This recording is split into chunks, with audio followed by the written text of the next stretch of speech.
I welcome you to the channel. It's awesome that you're tuning in, because in this video we are going to dive into the rabbit hole called Thrustmaster. I wasn't really familiar with the product, so I deep dive, bought every single model I can find, because I just wanted to see is it really worth the money. Simply because Thrustmaster is no Logitech. I'm not really a fanboy or something like that, but the T128 I have personally never seen it before. It came with a hefty price tag, but they are saying they have the Thrustmaster hybrid drive. So I'm personally really curious what I'm actually going to get with a product like this. Two magnetic pedal and shifters. That sounds completely different than we have seen before, but is it actually that this 128T model, is it any good? Because I have reviewed different models here of different price ranges, and this thing was similar to the other ones I've reviewed. So in other words, unmatched performance with the advanced force feedback system. Prepare for a sensory overload as the T128 unleashes its power and advances of the force feedback system. I do wonder how it is when it comes to comparing with Logitech. Is this really cutting edge technology in this heart of the wheel, providing an unparalleled level of immerse and realism? Or is it going to be another cheap wheel with a basic force feedback? The force feedback of the T128 is designed to accurately replicate the feel of the road, transmitting precise vibration, resistance and feedback directly to your hands. Every subtle nuances of the detail of the track surface allow you to experience the road conditions if you are actually behind the wheel of a race car. But inside the kit you're going to get everything beside the shifter, because that is something you need to buy separately, and it's quite expensive by the way, but later about that. So what you're going to get is a very cool racing wheel and a completely different thing they're selling when you're looking at the previous models. Yeah, what you're getting is something of a different overall experience when it comes to the quality, where Logitech has leather wheels and all kinds of cool fancy aluminium stuff. We're just going to get an ultimate plastic fantastic wheel, or that's basically how it feels for me. Also, when you're looking at the motor, there is by the way a fan in the inside that doesn't make a lot of noise, but it is noticeable when actually playing. Then we're having the controls that we have seen with the previous wheels. But unfortunate when you're looking at the overall quality of the wheel, it's a very small wheel, it is comfortable, but I've noticed that it's completely made out of plastic, and that gives me a feeling that I just purchased a budget product, or what? The magnetic shifters, they sound kinda and feel kinda cheap, so it's disappointing. We do have an amazing cable management feature over here. Everything has been, let's say, removed. Nothing has been attached to the system itself. So the power supply, the connection with the USB, the shifter, everything is basically separately. So you need to plug it into the wheel itself. Weighing a total of 1.9 kilograms. It's not like a very lightweighted wheel, but it's not the same weight that I've seen with the T150. One of the biggest disappointments was the pedals. It's not like they're going to be very cheap, but horrible bad pedals. Yeah, magnetic, yada yada yada, but the thing is, when you're looking at it, it looks so freaking cheap. It's all made out of plastic, where Logitech were getting these very cool, same wheels they're using for 10 years or something now. But everything, I don't know man, they're so small, and I think it's not very comfortable in overall when you're playing with them. It's cool that they have adjusted them, so the brake and the gas acceleration feels differently. But in the end, when you're looking at it, we do have some awesome cable management by the way. But no, there's not, no.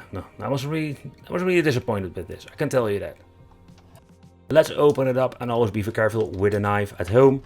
But what you're actually going to get is a power supply that I personally don't see very often. It's an 18.5 volts special wattage they are using with these Thrustmaster wheels. Here we're just going to get ourselves a very long Type-C cable. What is convenient that the cable is just in Type-C, so if you want to have a longer one, you can just get yourself a different one that you can just plug in.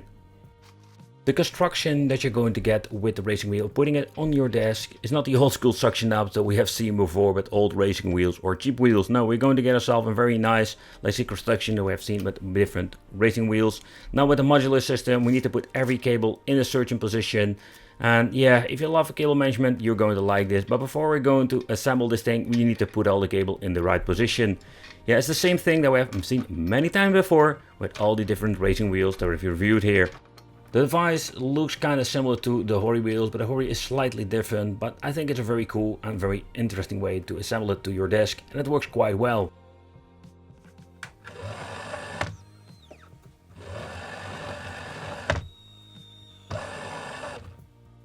Unfortunate, when booting it up, it didn't recognize the wheel, so you need to set it to the certain mode. There is no display whatsoever, so you need to do it the following way.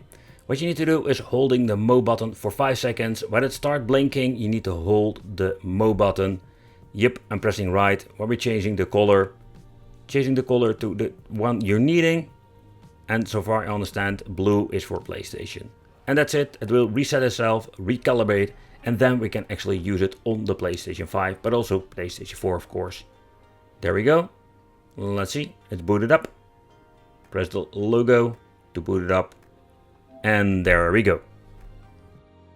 So they wanted to have a wheel that has been designed for ergonomics, but the T128 has most of the time a little bit smaller wheel than I previously used on my PlayStation, but not in a bad way. The force feedback is absolutely an amazing feature on this, and I've noticed that they make a big improvement.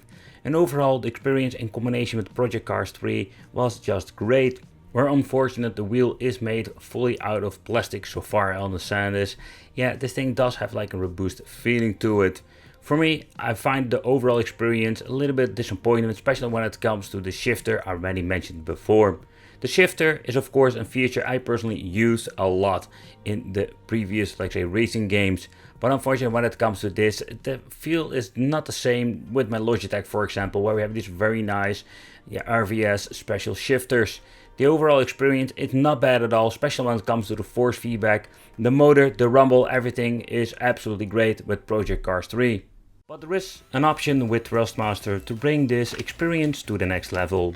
Then that is with the Thrustmaster TH8A shifter. It's a versatile and high quality functional accessory designed for racing enthusiasts like me and you, who crave for authentic and immersive driving experience as a standalone shifter or an add-on to compatible racing wheel setups. I must say that this, let's say, shifter, you need to double check. Some of the wheels, or basically the cheaper and expensive wheels, have the option to use it with this weird looking as video connection. But what is very interesting, that the gear shifter, everything is metal, and this thing weighs, by the way, a ton. Also we have the option to basically upgrade it with this piece of plastic and just make it a quick shifter. Kinda cool, to be honest. You need to do minor assembly, but beside that, it's a very cool new way to play.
One of the things I really liked about the racing wheel is that trying to play some Dirt 5.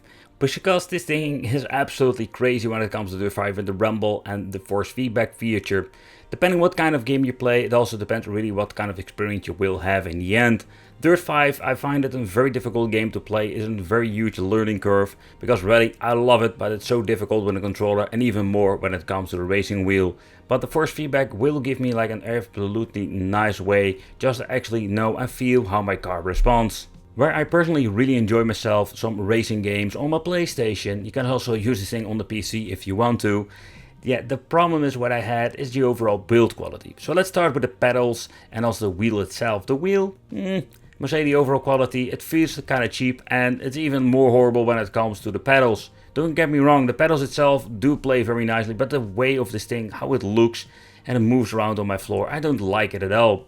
The motor and the force feedback wheel are, in my opinion, great. I love it. The way how they basically present this product, the way how it looks, how compact it also is, I like it. But when it comes to the force feedback, there's nothing to complain there. But the pedals and the shifters, also there we're having this cheap feel again.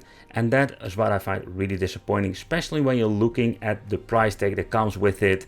If you can pick it up for cheap, let me know in the comments, because I think it may be worth picking up.